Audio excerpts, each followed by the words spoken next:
Like magic. Like magic. Like Flexa. Thanks. So, Yeah. who do I have the pleasure of meeting in New York City today? Danny McCabe, CEO of Flexa. Tell us, Danny, like, what does Flexa do? Flexa is a company that powers digital asset payments. Any asset, any wallet, hopefully any merchant. Where can we use Flexa right now? Right now you can use Flexa at, well, actually you can use Flexa every Fortune 500 merchant that accepts digital assets. It's powered by Flexa, except for maybe one, and that might be Tesla. But other than that, if there's a Fortune 500 merchant out there and they're taking digital assets, we're powering those payments. So today, I mean, around where we are, you can go to Chipotle and get lunch. You can go to Ulta Beauty.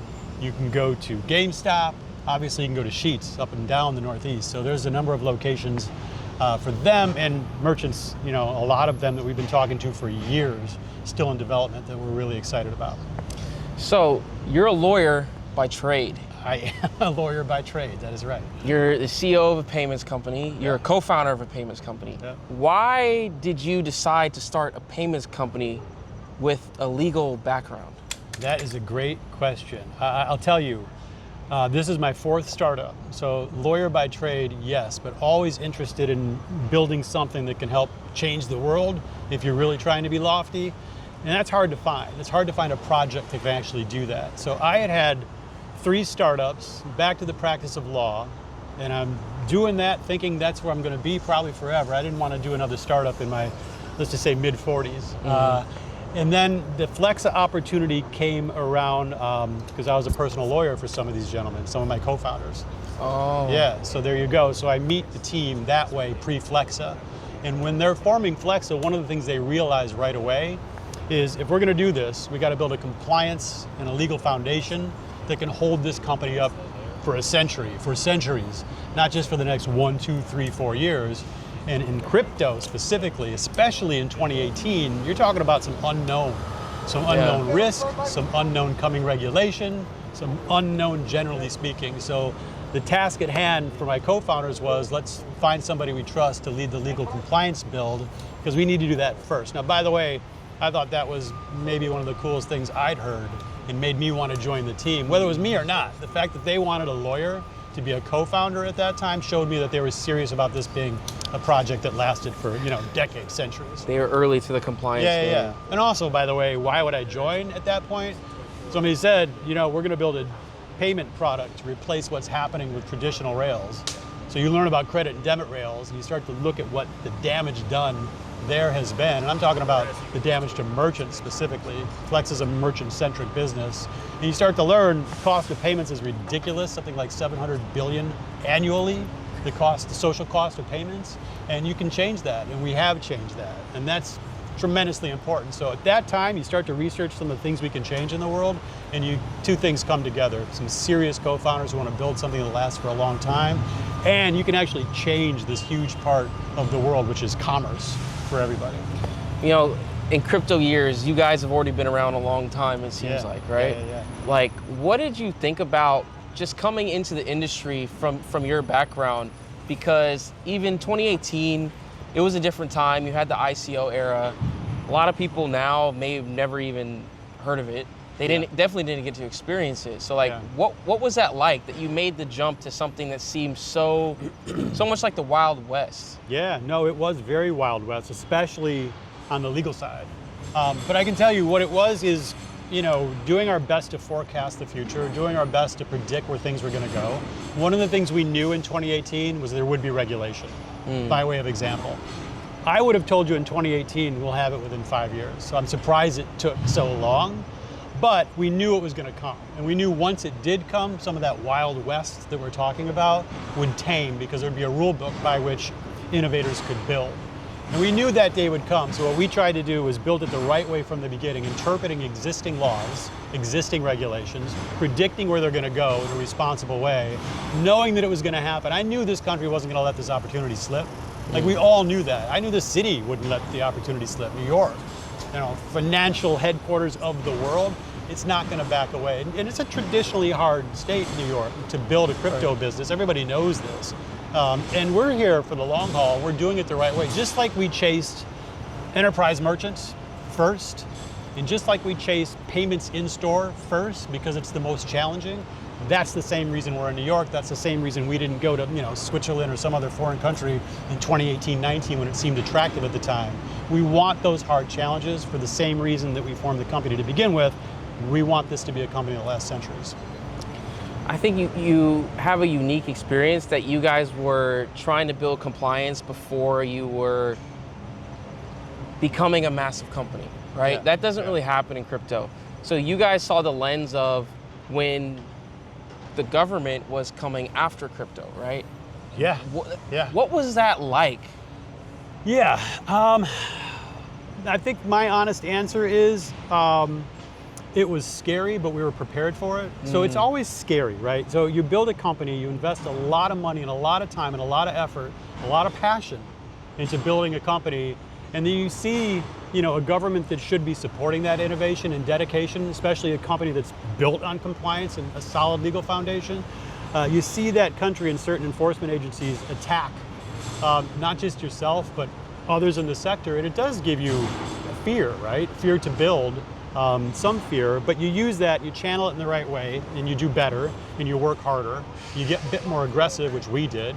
And by way of example, I think it's public knowledge that this action with the SEC and the Wahi brothers, that Coinbase case 2022, the AMP token was mentioned in that. So that was a direct, I think, hit on us that, could have been something that stopped us in our tracks. But we instead chose to make that an opportunity to educate the SEC, educate regulators, get to DC more. Like instead of backing off and waiting to see what happened, we became more aggressive ourselves on the education front, trying to show people, you have this token that's pure utility, right? This is a fixed supply, pure utility token built to power payments to protect merchants. It has a real use case, and by the way, is really being used and has really been used since 2019. And this thing is going to grow and continue to grow in a good way, the way technology should, the way it should work, right? In a very protected way, launched the right way, protected the right way, now guided with its own ecosystem by the Acronym Foundation. Like this thing was done the right way from day one. So you go out and you educate and you talk about it with folks so that they understand. And from that now you can build. So you take some of that fear, you take some of those challenges and hurdles, and you turn it into opportunity. And that's what we've done at Flexa. That's what we'll continue to do at Flexa. I saw that you recently sent a letter to the SEC. Is that right? Well, we did. We sent some correspondence requesting a meeting with the crypto task force, and we had that meeting. They seem to respond very fast to you.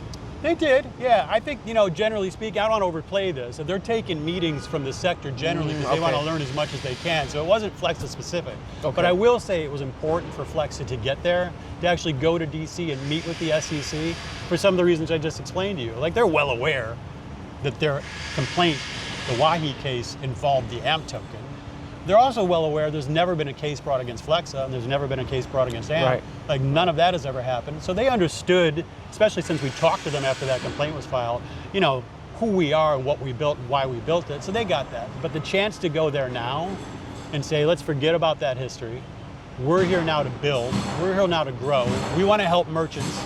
We want to onboard as many merchants as possible. And most importantly, we want to protect those merchants so they don't suffer losses from fraud and they don't pay so much for a simple payment. And by the way, we want to help those merchants get as many consumers as possible. Because right now, consumers are blocked from participating in commerce because credit card and debit rails literally block upwards of 20% of the population from participating in commerce because you need the right credit score, you got to have a bank account, so you get blocked from participation. We want to open it up for merchants so everybody can participate in commerce who has literally a cell phone. And that should be something like upper 90th percentile, right? 99% of the population should be able to participate in commerce and finally can. And by the way, all with complete regulatory compliance. KYC, OFAC, sanction screening, everything done properly from the beginning. Merchants need that and we do that for them. So that's, that's the real intent. That's why we were in DC talking to folks, and that's why we continue to, help merchants adopt. Would you guys say that you're trying to lead the way for at least helping the SEC or the government come to regulatory frameworks that work for the industry? Yeah, I don't want to, lead the way. We are trying to lead the way. There's a lot of people out there, a lot of companies out there that are doing an excellent job, certainly some that have a larger footprint than us. And they're really paving the way with us. We're doing everything far and beyond what we should be capable of doing, given our size. The time that we spent there is dedicated time, especially for me, it's been a focus of mine to make sure I'm there talking to as many folks in DC as possible. I'm talking about both sides of the house, right? I'm talking about Senate, the House, Democrat, Republican, anybody that would listen, the White House, wherever we can go and whoever we can talk to. And we do a few things. We educate on the sector generally. We talk about payments because it is crippling this country. I mean, I'm gonna repeat the number, something like 2% of the GDP is the social cost of payments. Again, that's like 700 billion with a B annually that Flexa has already fixed. It's been fixed since 2019. So the more we grow and the more merchants we onboard and the more folks that can participate in commerce through us, we have fixed that problem. And we got to keep saying that as loudly as possible. Stepping out of like the regulatory, framework, the product vision, you mentioned a few things like credit card, debit card, like we know we can like spend at certain merchants right now. Right. What is like the future vision of Flexa? Yeah, well, the future visit is any app, any wallet, any merchant, right? I mean, that's been the vision since day one, and we are getting there. We're slowly building to that. We needed some things to happen. I mean, the most important thing we needed to happen, and you just left regulatory, I'm gonna go right back to it. The most important thing we needed to happen is happening. That's the Genius Act, that's the Clarity Act, and hopefully soon after that, some tax reform. So with that regulatory clarity, it allows us now to really go out and have these conversations, folks knowing, okay, this is a legitimate space. I'm safe to operate in this space. I'm safe to onboard in this space. And I'm talking about merchants. And I'm talking about all sizes of merchants. Merchant, enterprise grade, merchant, small business, mid-size, everybody. They now know it's okay to have these conversations in a safe environment and proceed. Some will proceed slowly. Some are proceeding slowly. Some, like I said, we've been talking to for years, like literally 6-7 years, that are going to launch. They're proceeding slowly. And then we've got, our waiting list for merchants that want to onboard is into the thousands. Really? Yeah, and that's not an exaggeration. How did that happen? That's, 8 years of work and communication. A lot of what Flex has done is communication and meeting with merchants. And that happens behind the scenes. So, I see folks who think they know Flexa and what we're trying to build and say, why isn't this happening faster? Why isn't this happening faster? Where's everybody else? Well, I'm telling you, it takes time to have these conversations. Yeah. By the way, you have to prove you built it right. You have to prove the compliance side. You have to prove that it's safe. This regulatory clarity is helping now with that.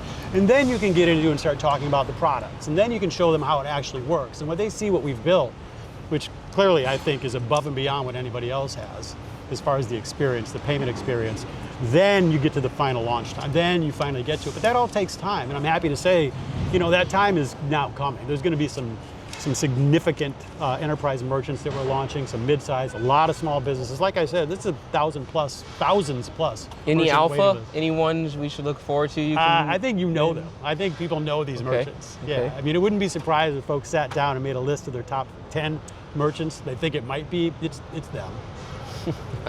So what was like the conversation like in 2019 when you're onboarding these big merchants? Like that's really early for, I should say, like a crypto application that has utility, because what was there back then?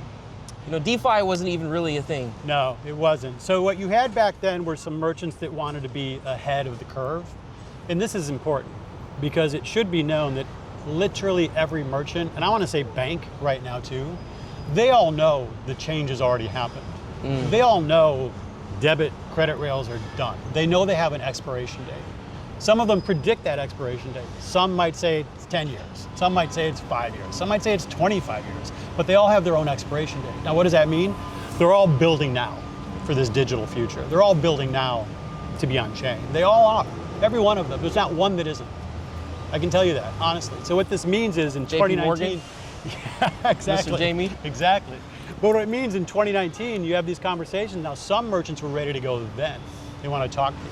I think the problem back then, it was teams at merchants. So you might have a payments team, or you might have some kind of marketing team. You might have a team at a merchant that's excited about proceeding. Right. So you work with that team and you can get some early traction, which we did. What's different now is not a team, it is the merchant. It is the entire company. the entity. It's They part of all their want to go. objective. They want to go, and we're ready to help them do that. Is that switch, is it again touching back, like, was it regulation that, or are they just? Well, 100% regulation is the driver to get everybody on board from C-suite all the way down. Regulation is that driver. But there's more to it now. I think they also see, once you have regulation, you can now focus and learn more. And I think that's happening. So regulation came, but it's not just the regulation, it's what regulation triggered. And regulation triggered people taking it seriously and now finally really paying attention and learning about it. And when you do that, what you see is this analog technology invented 30 years before the internet should have been replaced decades ago. And now let's do it. And they know it's being done. They know it has to be done. So everybody's kind of jumping in, which is exciting, Yeah, I mean, it's a way different time than 2018, 2019. So in terms of the product, like, what are some of the new things that are going to be launched? Yeah. Maybe something you can touch on that maybe the community can get excited about. Yeah, well, I think, it's some of it's under wraps. And I said this recently in a post on X, I think, that there's things we've been building that we haven't even launched yet. It's exciting. I said that because we're so proud and happy the work we did to get to Genius, to get the Genius Act. And I think it seems like news to folks that you can now, use stablecoins for payments. But we've been powering stablecoin payments since 2019, right? So this isn't news to us. We built this well before Genius. And now Genius is going to help us scale it, expand it, and that's wonderful. But I wanted to, for a minute, thank the Flexa team at that time when I made that post and just say simply, we saw this, we built it, and it worked. It has worked since 2019, stablecoin payments. Super exciting. And I think in that post I said, we've built stuff already now that I think will be adopted 5 years from now that'll blow people's minds relative to payments that merchants already love. It's going to blow people's minds. Yeah, I think it will. Now some of this, I think you can read the tea leaves. Stablecoins are great for payments, but I don't think it's the end game. I think there's more coming. I think merchants will have their own tokens, for example. I think loyalty points will play a huge role in some of this. And once that starts to roll and launch, stablecoins will always be part of this, and it should be. It's a natural thing for folks to use, and I think the technology is amazing. In payments, yes, also for cross-border situations. There's a lot of use cases for stablecoins, but you watch what happens with merchants' own tokens, and you watch what happens with loyalty points, and then you start to see some real explosion. So how do you power that on the payment side? We've got some great ideas, some things already built there's some exciting things coming. And Flexa, I will say, Flexa is at the forefront of all that. I could imagine being able to use the Flexa app and getting my points in a token form. Well, you should be able to spend anything digital, and we're already built to help you do that. So Flexa isn't limited to, this, but Flexa isn't limited to 1, 2, 3 assets or one wallet or 2 wallets. This is open for everything. And right now we're already built and improving, but already built. Anything digital can be spent over our current platform, anything. So you should be able to spend your points if you have them somewhere. If you're earning some digital asset from posting content like you are, you should be able to spend what you earn immediately at any merchant. And we've already built it so you can. Now it's a matter of how do we launch this the right way? Again, much like we did in 2018, 2019, how do we build a foundation so when we finally release this thing, it's safe, not just for a year, but for a century. Well, I'm getting kind of hungry. Want to eat? Maybe we should try it out. Chipotle? Yeah, let's do it. Let's do it. So I have my roots in here.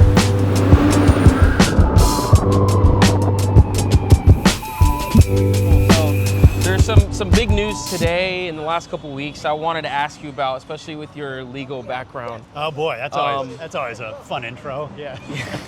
The executive branch has taken somewhat ownership in crypto tokens that are already, liquid. Yeah. Crypto.com was purchased by 1789 Capital just this past week, and it's ripping. Can you just give us your perspective on this? Yeah, I'm happy to answer that. Let me think about this. It's interesting. So you're talking about the hot topic, right? Yeah. So I'm not going to pretend that it isn't. Look, let me say this. I think anybody in the country should be able to participate in the crypto sector, the digital asset sector, as long as they do it in a legal and compliant way. It should be open to everybody. Everybody's got their own views on that. So you have to do what's best legally, right? Yep. And you have to follow those rules. But if you've done that and you want to participate, and this is top to bottom, I think you should be allowed to. This kind, free enterprise, you should be allowed to build, you should be allowed to do things and engage in business. So what you're talking about is the executive branch of our country doing that. So I think they have more rules and responsibility than most of us, and they have to follow those and then participate. Now, whether they've done that, I'm not here to opine on that. No. It's just if you are doing that, you should certainly be allowed to do that. Now, I will say there's also, though, a level of responsibility right now that I would look to. So by way of example, the only reason we have Genius and we're gonna get Clarity is because there's bipartisan support. Right. So what I would want to do, you know, if I was in that position, is build that bipartisan support. I want to make sure you don't do anything to damage it. In fact, you want to nurture it, Right. and you want it to grow. And I think the best way to do that is, you know, listening to timing, listening to opportunity, listening to when and how you should do certain things, and do what's best for the sector, do what's best for bipartisan support. So whether that is participating right now in certain projects and buying certain tokens and selling certain tokens, you know, that's in the eye of the beholder. But my suggestion would be you might want to make sure you have bipartisan support and then do things in a compliant way that are legal, and sure, have at it. Do it in a legal way, make sure it's compliant, and have bipartisan support. Yeah, protect bipartisan support, right? Protect because it. we got it. Yeah, you don't want to, so there are folks, let's just, you know, be real about this. There are folks on the Democratic side of the aisle who are more than willing, I've talked to a lot of them, more than willing to move this legislation to law. And I'm talking about market structure legislation, tax legislation. They're ready to do it. So if one thing stopping them is an executive branch participation in the market at a time where we're trying to build consensus, you know, that might be a reason it doesn't happen. Now, mind you, I don't think that's gonna play out. I think this is all passing. Clarity's passing, we'll get tax reform. But I would still say, if you're doing things in a compliant way, you still wanna protect that support for as long as you can. And then, yeah, if it's legal, build it. If it's legal, build it. Yeah. Very interesting time we're living in. Yeah, it is. You know, I got an opportunity to like scroll through your Twitter, your X account. There's not much there. No. I mean, I'm late to the game, no doubt about it. You're late to the game. Hey, I will remind folks, I was general counsel at Flexa when we founded. Yeah. So my job was building this compliance and legal piece. Yeah. Making sure that foundation was secure. Yeah. I wasn't out trying to engage or talk or explain, and I shouldn't have been, right? I should have been focused on that job. Exactly. And in fact, that's true for most of us at Flexa. We've been busy, man. We've been working. These are grindy days, grindy years, so we've been really busy. We're doing more engagement. Here I am, right? So we're going to do more of this going forward, and I think that's going to be across the company. Me and Trevor for sure. So you'll hear more from us. It wasn't mostly a call out, as is, this looks like a lawyer's Twitter page. Like, you know, I'm saying the right things. It may continue to look like that. I don't know how else to write, so yeah. I will say this, so I had my roots in the Terra community. Okay, yeah. Amazing community, terrible fallout, right? It's gone. Yeah. But I will say this, what I've seen from AMP is that there's not many companies that have been able to exist since then that have maintained like the followership in the community that still wants to drive success. Yeah. For a token and then for the product, because they're all preachers of Flexa, right? Yeah. Which is awesome. So whoever did that, I don't know if it was you. Well, look, I think the answer there is it goes to the token itself, you know? That's why folks are still engaged, because this is one of the only, maybe, I mean, look, I'm biased, but I can't think of another token that has better utility than AMP. So you can pick a meme coin, you can pick another token, and you can follow it and do all you want to do, but find one that has better utility than AMP. Find one that's collateralizing literally payments at a time when digital payments are about to explode. It doesn't exist. So this token has the best utility, a fixed supply, a bright future, more merchant integrations coming, an ecosystem that's completely supported by some of the smartest people I've ever met. Yep. And what's not to like, right? What's not to like? To me, it was built to last and it's got a real use case. It is, by the way, built legally and compliant, like I said. So it checks every box. That's why the community is still engaged. You know, except for the trolls who don't know what they're talking about and they're just trying to gotta have the trolls be silly. You gotta have the trolls. Okay. It's good for the laughter. Keep you on your toes. So let's find this Chipotle. Right on. Right down there. Wait, where are we? We're on 12th. We got to go up. Boom. One street We're up. going up. Okay. This might be another lawyer answer you're gonna give me, but likely they all will be. So. You okay? The Yeezy token just launched with a 80% bundled supply or something like that, right? Yeah. Okay. So I think meme coins, celeb coins have been a huge narrative this year. Yeah. And which one has done well? None of them. Yeah. Just what do you think? What do you think about it? Well, I think it's an exciting time because anybody can launch a token literally within seconds. Okay. So you can, you guys know this, but there's apps you can use right now. I can create a Danny token, right? Yeah. I can do it while we're walking to Chipotle. So this is going to happen. People are going to have their own tokens. Some of them are going to catch, some of them aren't. Celebrities certainly are going to take advantage of this. Two, I think, will most businesses and enterprises eventually. Okay. Because it's easy to do, and obviously the technology is superior. So how and why will some succeed and some won't? I mean, that's kind of the age-old question, right? And it comes down to need, and it comes down to want, and then it comes down to what do we think has value collectively as a society. And some of those things will catch. So there's many reasons why some of those things will catch and some won't. But you better get prepared because they're all coming, right? They're all coming.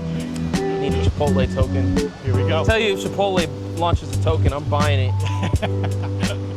Yeah, I mean, the whole celebrity token thing, you got Trump token, you got Melania. Yeah. Then Easy is like, I actually thought for a second that it could be different, but then they failed to do the utility aspect. Yeah, well. To build an Yeah, that's hard to do. The utility aspect is hard to do. First off, most businesses don't stop to think what needs to be fixed. Yeah. A lot of folks, I think, rush into this stuff for the wrong reasons. Might be just pure financial gain. A lot of them, maybe it's something splashy and fun for a year or two. Yeah. To really fix a problem, to have true utility, I think it takes, some dedication and some long-term thinking, which most of these launches don't have. Maybe a lawyer and a rocket scientist. Maybe maybe that helps.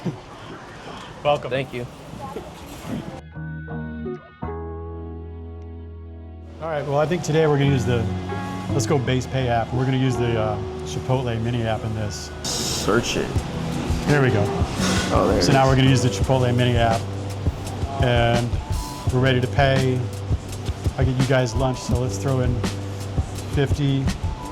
It's that easy, huh? Yeah, dude, it's easy and getting easier. I'm going to confirm this, and we're ready to go. So let's go make an order. $50 Chipotle, man, I don't know. I could do it. Please. I would get when I was in college, I'd get double steak, double rice, double beans, Yeah. Burrito, please. Didn't exist when I was in college. I wasn't gonna date you. No, thank you. Like magic. Like Flexa. Thanks.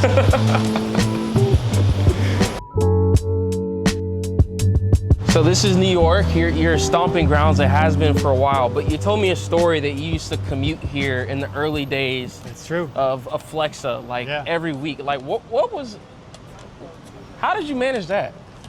I mean, it was an exciting time. I wanted to be a part of this. I love the fact that my co-founders, Trev, Tyler, Zach wanted, I felt great being included in this. And I love the fact they wanted an attorney to be part of this. And I really thought I could add value and help build the company in a way, quite frankly, that we've done to make it completely compliant and the legal foundation as solid as it can be.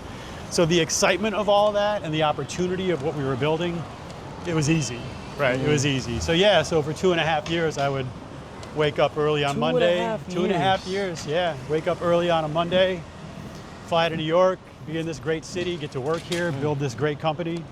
And then after those 2.5 years, my daughter graduated from high school, and then we were free to move to New York. So here we are.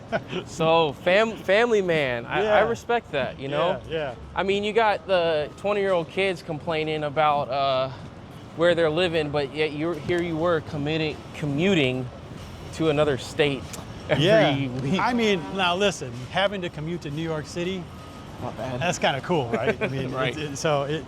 It was hard from the perspective of time and certainly being away from my family and home that much, but what we were building made it worth it, and also I had so much support at home that it made it awesome. As easy as it could possibly be. Yeah. And I'll say again, my co-founders are excellent, so just all of us together building this thing, I wouldn't have changed a minute So it started out as a client relationship. You guys kind of like friends before? Yeah. So that was my intro to crypto, really. Is, you know, when I was an attorney, I knew about it. I was interested in it. I certainly was interested in Bitcoin. I attempted to buy Bitcoin really early, like within 2 years. Ooh. And I did not have the technical chops. I remember this. I'll admit this. We might not have been walking here today if you did buy that Bitcoin. So Good point. Good point. But I didn't spend much time on it. Tried, gave up on it. But I watched it, and I watched the ecosystem grow. And I was certainly interested in what it was doing.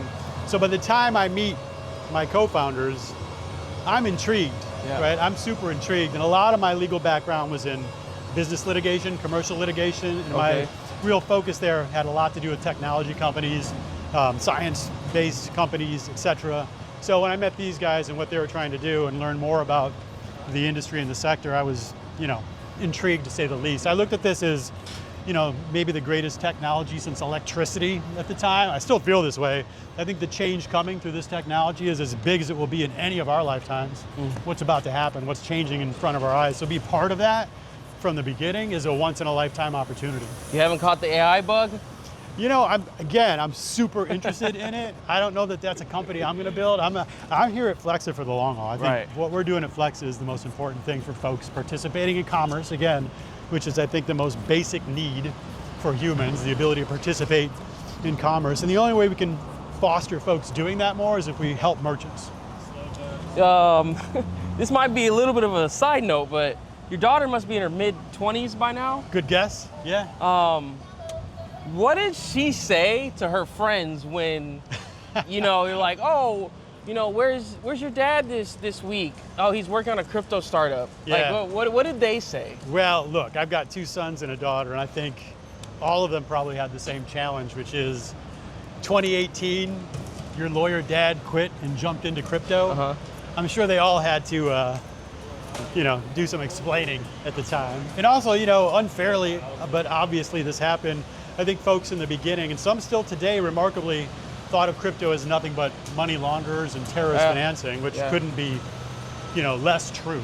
Obviously, there are bad guys that participate in every different piece of the financial network, but I think crypto actually does a lot to protect against that, as opposed to the opposite. But nevertheless, at the time, you had folks thinking I was jumping into some kind of criminal activity, which is silly. But here we are, you know, 2025. What do they say now? Yeah, what do they say now? Right, I don't hear too many people talking about it now. Although I will say we had a lot to do. I still want to make, you know, from Flex's perspective, the sector more responsible. I want to make it more open for folks to use. And I'm talking about not just, you know, young folk, but older folk too. You know, it should be, especially what we're building at Flexa, we look, this product should be for everybody. Age should not matter. If you want to participate in commerce, we want to help you do that. And this is the future. So I don't care if you're 99 or 9, you should be able to participate in commerce using this technology, and you should be able to do it easily in a way that's safe. You have a success story in crypto. Not everyone has a success story in crypto.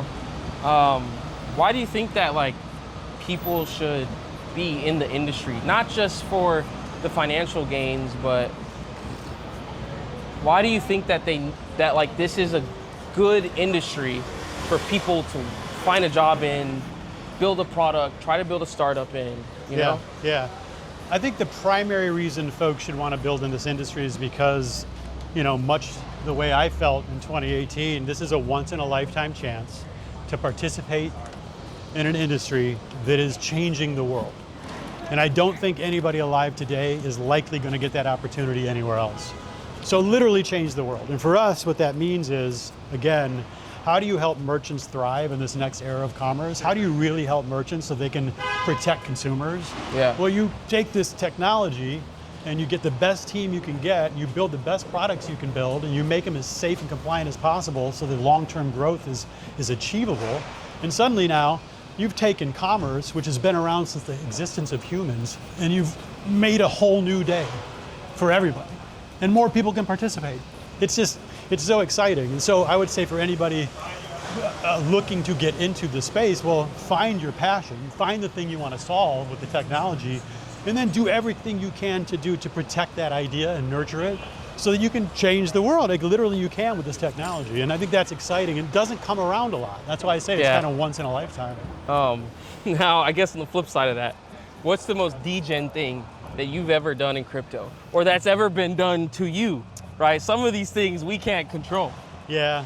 You know, I thought in the beginning I was going to guess the market a little bit. Yeah. By the way, not too much DGEN things coming out of me. Okay. I'm lawyer first, right? So Okay. I'm trained, and that's my profession for over 20 years. So I'm pretty careful. But I will say I did think I could outsmart the market maybe, and buying certain tokens and certain assets, you know, in the beginning. And I learned pretty quick that's not my skill set. So for me, dipping into different protocols and how I can leverage different things and see if my timing is right, knowing when and how. That was probably the craziest I got, which admittedly isn't too crazy. You tell me you haven't bought a meme coin recently? I have not. Wow, man, you have some constraint. I have not. I need to learn that because nothing ended up well for me. Outside of the regulation part, what is the biggest transformations you have seen this industry go through since you joined in 2018? Well, I mean, I think the UI right now is amazing. So when we first started, you'll remember this, like you go back just 5 years, trying to use any of these applications was rough. You had a little bit of knowledge necessary, right, to navigate your way through it. We just point and clicked right there. So it's gotten better, but I'll say the flow you just saw at Chipotle, we're working on. We're making that better. So for me, even with base pay app and that Chipotle mini app, that can be smoother, that can be easier. As great as that is, we're going to make it greater. Again, this goes back to what I was saying. I want a 99-year-old plus to be able to use this seamlessly and not even know they're using crypto in the background. And that's built, we just got to get this stuff launched so that it makes it easier. So right now what you see— Timelines? Timelines, that's tough to say, and I'll tell you why, because we get a lot of attention for why we don't release timelines. The reason we don't release timelines is because we're working with merchants and we respect the merchants. Flexa was built to help merchants thrive in the next era, right, of commerce. So for me and for the team, and Trevor specifically, who's obviously mastermind behind all of our products, we really listen to our merchant partners of what they want and what they need. That means we launch them when they're ready. Yeah. That means the products get launched when they're ready for the products. We could blast new product news every month, and our merchant partners weren't ready for us to make that announcement. Just fall flat. Yeah, and also that's not why we're here. Flex is here to help merchants. So we'll make our announcements when the merchants are ready for the announcement. So you guys essentially don't want to do, what do they call them? A lot of teams in crypto have these empty partnership announcements or empty protocol announcements just for the sake of an announcement. An announcement of an announcement. Right. You guys have tried to avoid that. Well, I'll say this. I think there's been a lot of announcements by companies in this space and other spaces. Well, they'll announce a product before they even start building it. They'll announce a product before they've assembled a team to build it. Yeah. And we, we may be guilty of not announcing products and new merchants fast enough, but again, we do that to protect the merchants. We respect our merchant partners' wishes in that regard. And we, by the way, will make some more announcements. We want to, but we're going to do it in line with our merchant partners. So for everybody else who wants to go ahead and, drop news just for the sake of keeping a marketing timeline in check, that's great, and they can do that, but Flex is never going to do that. And this goes back to what I said at the outset. We're not here for a year or two. We're not here to make splash. We're here for centuries, and I think that's going to make everything more valuable, everything. Flex is here in New York. I think a lot of crypto teams have kind of slowly come to New York. Yeah. You guys were here before, a lot of them. Yeah. What was the reason why you guys decided to be here? So, for us, New York is the financial center of the earth, right? So that you can start with that. Okay. It's also the home for Trevor, Tyler, and Zach. Oh, okay. So So at the time, those guys are all New York guys. I'm the Chicago outlier. I've been in New York 8 years now. I couldn't be happier. I love the city. But I was the Chicago outlier at the time. So you take New York being the financial capital of the world, you take 3 New Yorkers, and then you take, this was the biggest challenge, right? Building a crypto company in New York in 2018, 2019. Yeah. We wanted the biggest challenge because we knew if we can pass the New York test, we can launch anywhere. And in fact, that's been true. So now, we're a FinCEN registered money services business with money transmitter licenses across the nation, working closely with New York still for our BIT license, which I believe will be coming in the short term.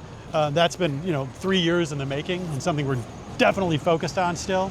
And then there's the international expansion, which we treat much the same way as we have expanding here, which is compliance first. So we've got, a number of different companies we're preparing to launch in, and I can't wait to make those announcements. But, so it all goes down to how we build and how we roll out, and it's to protect Flexa. And we protect Flexa, we protect everything associated with Flexa. And by the way, that includes AMP.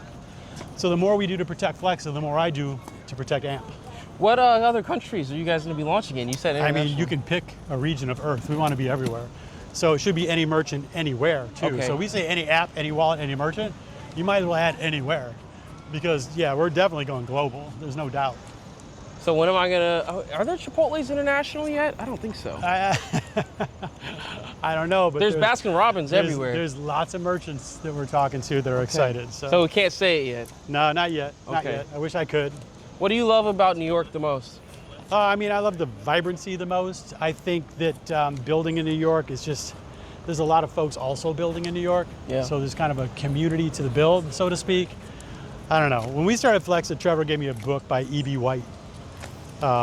This is New York. God, I forget the title now. But E.B. White wrote a book about New York. I think it was written in the 40s, and that book says it better than I ever could. But there's just this, vibe in New York, if you're a builder of things, where you see other folks doing it, and you just become part of this community, and it's invigorating. I think we're getting towards the end of our walk here.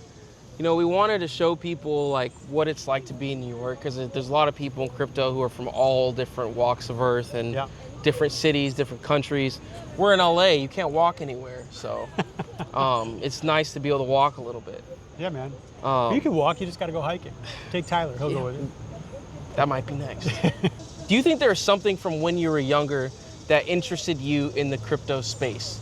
I could point to what it was for me, but what was it that, like, outside of someone else's influence, what was it, that thing that was like, this makes sense? Everyone has that moment in crypto, I feel. Their own kind of awakening, I guess you would say. Well, I'll disappoint you, because it wasn't crypto, it was the team for me. Okay. And if you go back to what, from my youth, I think I've known from a young age that the team is the most important thing. I don't care if you're in sports or trying to build a business or even a school project. Think about it. Everything you've done in life that's successful, at least for me, has been a result of a good team. I've had other startups, as I mentioned, and they did all right. Nothing like Flexa, because the teams weren't right from the beginning. So, this is across the board. If you're trying to build a business in any industry or sector, it's the team first. Obviously you got to have a good idea. Mm-hmm. Obviously you got to have a passion. Obviously you got to execute. All those things are critical to the lifeblood of a company. But if that team's not right, nothing's going to work. So with me, with the team at Flexa, my co-founders, Trevor, Tyler, Zach, I knew whatever happened, we were going to build something cool. I knew that. You had to pivot. It was going to. Yeah, we were going to figure it out. I had no doubt, and we're still doing that, by the way. So Trevor and me are still running with this thing, and we're still having to come up with new ideas and new pivots and everything else. But I have no doubt, and I mean this truthfully, that this is all going to work in an amazing way. No doubt.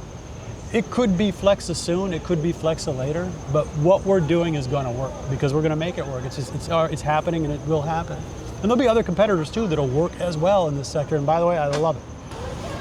I think that you have a lot of passion from what I see. You talk about Flexa. You haven't stopped talking about Flexa. Yeah. Do you have any other interests in life? Yeah, I mentioned my family. I've got an interest there. I read way too much. I read way too much fiction. It probably takes up too much of my time. I fish a lot. I love fishing. Yeah. Canada, here in the Northeast, wherever I can go, I do that. But for me, it's mainly family, man. Whatever I'm doing, it's family first. I guess they're probably happy you've gotten to this place now where you get to spend more time with them. Yeah, if I'm being honest, I'm working more now than I did when I was a litigator. So, this thing is real. Like, this is a real grind. I won't diminish it. Like, what we're doing is a 24-hour-a-day thought process, right? If you're awake, you're thinking. If you're at work, you're building. So I think that's across the board for our team. So there's no letting off the gas right now. In fact, now is the time to do that, because I think now is the time for real opportunity in this space, right? We're finally getting that regulatory clarity. So for me, the opportunity is now. It's not in the coming years, it's in these days, right now. And so we're gonna grind. You said you read fiction. Yeah. A lot of fiction. Yeah, my first crypto purchase was a book. So yeah, it's really, that kind of ties in, right? Yeah. Yeah, see, there's something there. There's Yeah. like some passion. Oh man, I get to use, and then what did you use to pay for the book? Which asset? Yeah. You know, at the time it was probably Bitcoin. I was so excited to use Bitcoin for payments. Was this before the Flexa idea came, or? No, this was Flexa. So this would have been 2019. Oh, this was Flexa. Yeah, my first crypto payment would have been Flexa in 2019, and it definitely was Barnes & Noble, and it definitely was a book, IQ84, I remember the book. So yeah, so I bought that book with crypto, enjoyed every page of it. And so yeah, man, that was my first purchase. And since then, you know, I've used it for everything. Everywhere we have a merchant, I'll try it. You know, we all do. So obviously we want to support what we're building and learn what we're building and see what it's like when folks use it. And yeah, I don't care if you're a lawyer, if you're in finance, if you're in the marketing team, you use the product, you learn things every time, right? So you can help make it better. Now, thankfully, we have Trevor building that product, so he's usually ahead of us by 3 steps, and that's not too bad. I think a lot of people could use a bit of optimism. Yeah, we all can use that, right? You seem to have a lot, especially when it comes to your business, which is, you know, obviously needed, right, to get through everything. But what is something you think people should be optimistic about the future? Wow, optimistic about the future. You're talking about relative to our space or generally speaking? General, anything. Like, I think that most things you see online now, because algorithms prioritize for it. Yeah. You know, I mean, I guess highly personally for me, I still have so much faith in human nature. I think most of the people I meet are good people. I think the bad people or people that aren't in a good place, they might be good people that just aren't in a good place for some reason. They have a big megaphone right now, and that's thanks to obviously social media and some of the technology that's come along. I do think though, what we're going to figure out is responsibility in those ways. And I'm not talking about regulatory responsibility. I'm not talking about curbing anybody's right to free speech or anything else, or shutting down platforms. I'm talking about humans collectively growing, and the better part will come out. I think the better part will control. So right now there's a giant megaphone for folks that are struggling, or maybe they're bad people, or maybe they're in a bad place. There's a giant megaphone and they're the loudest. But when I meet people and talk to people face to face, generally speaking, most people are good people, and those good people are going to change society as we go forward to make this, what I think is a temporary megaphone for folks, become something that's truly positive. Well, I really appreciate this time. I mean, just from this whole conversation, you're talking about meeting people in real life that have positive mindsets or are just positive people. That's what I learned about you, because it just kept, you know, you kept laying the brick just like positive. So nice. I was trying to think of something to end with, and it's the optimism, because I want you to be able to give, like, maybe it's the AMP community some optimism. Yeah. But people who... I know what the AMP community wants. How about that? I know what they want, right? The way we can help the AMP community is by continuing to build Flexa in the best way possible. When Flexa grows, AMP grows, the AMP community grows. We're going to take care of Flexa. The rest will take care of itself. I promise you that. I think the AMP community is in good hands. Yeah, thank you. Thank you. Thank you, Danny. Yeah, thank you.